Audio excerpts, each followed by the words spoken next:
sense. So walk me through what happens at a county transit planning meeting.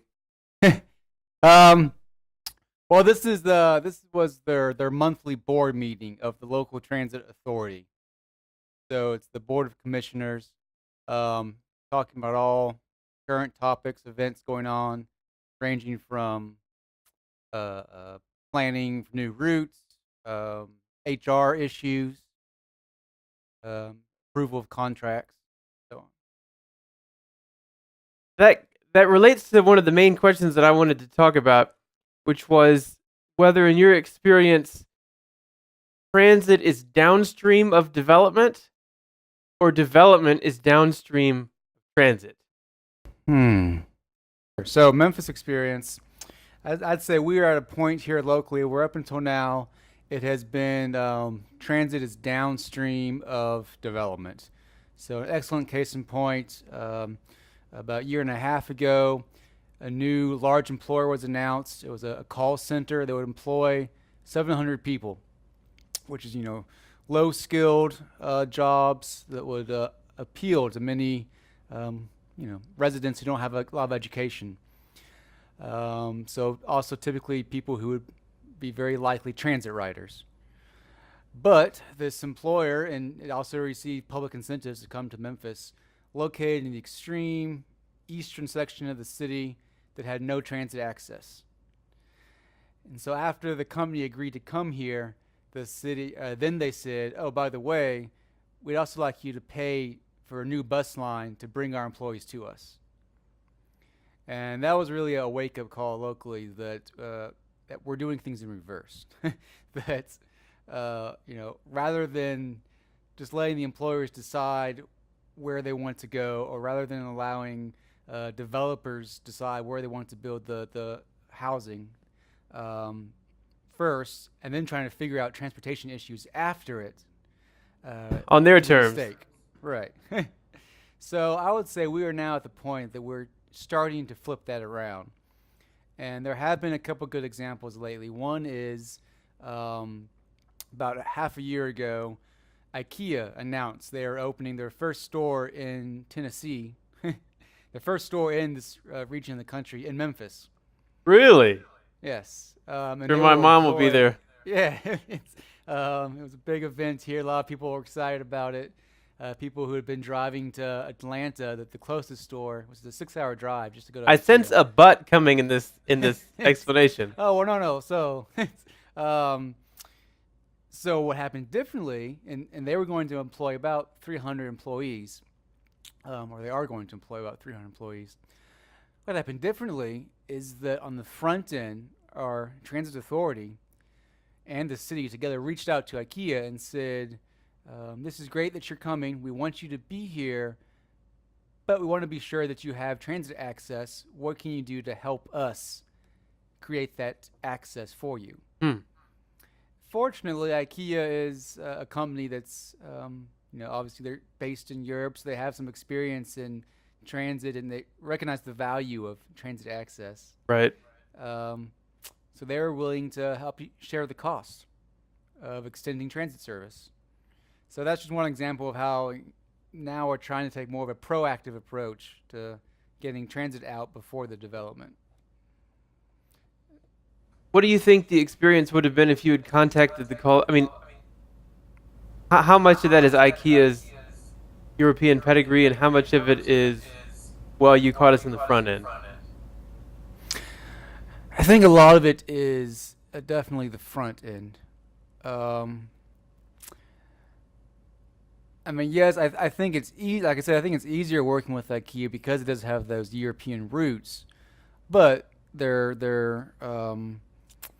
president of North American operations, U.S. operations is still American. It's American staff here, so there is still a little bit of a difference there in terms of their culture, what they're used to, um, and and we have other examples locally where I guess now we're trying to go out to the companies on the front end and say, we want to be sure you can have transit come to your location. What can you do to help? So, a quick little footnote on that call center. They have since then, I think it was within the last few weeks, announced that they're closing. So they managed to get public incentives to come to Memphis. They managed to get the local government to pay for new transit routes to bring their employees out to them, and now they said they're closing after maybe 6 months of being in operations. So you have to, it just drives home the point further that we can't be transit can't become a second, um, can't be an afterthought. It has to be right up there on the front end with the planning.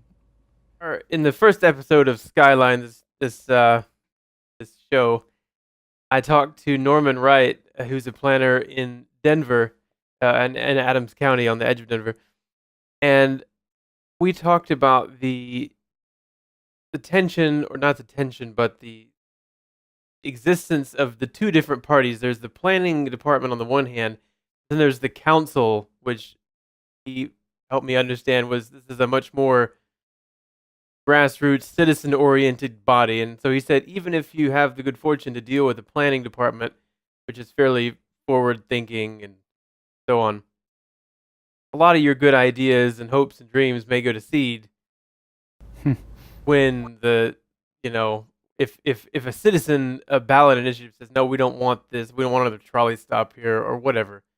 What's been your Sure. experience with that kind of thing? I don't know. I don't know where to start. I guess a lot of times you're trying to sell something to individuals who um, you know it's bad enough that they well, I mean, I don't want to say it's bad enough, but it's difficult enough that they don't have the same, I guess, level of knowledge, planning issues, um, uh, as other planners or engineers, architects, so on. But then just to add to the difficulty is that they are politicians, and so they're going to try and grandstand or make an issue of something that doesn't really need to be an issue if they see it's going to um, help their image in front of their constituents. I don't know. I guess like this bike lane example that you're talking about,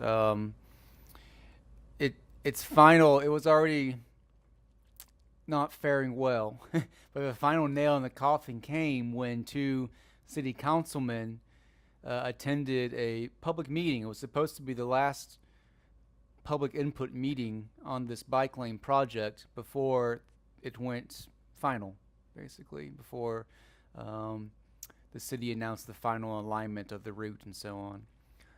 These two city councilmen attended, and they let the city staff, the city engineer, give the presentation, go through all the measures, and ask questions like he did plan to do with the public. Wait for all that. At the very end, these two councilmen spoke up and said, "We've heard from people who are against this project. We know that not everybody likes it, so we're gonna make this a council issue now, and we're gonna put a stop to this." And just by publicly announcing that they were going to take up an issue with it and bring it in front of the whole city council, um, just killed the project. Because no one wanted to be on the other side of the issue from them. Right, and it's an election year. So, on one hand, they wanted to appeal to the voters who were against the project, and they felt that, by looking as if they were against it, they'd give them a good image. And incidentally, one of these council members is on record about just a few months previous in a news report saying not in regards to this specific project, but in regards to bike lanes in general, that he was for them, and that people who are against them, this was his actual quote, people who are against them um, are afraid of change, and sometimes people just need to change.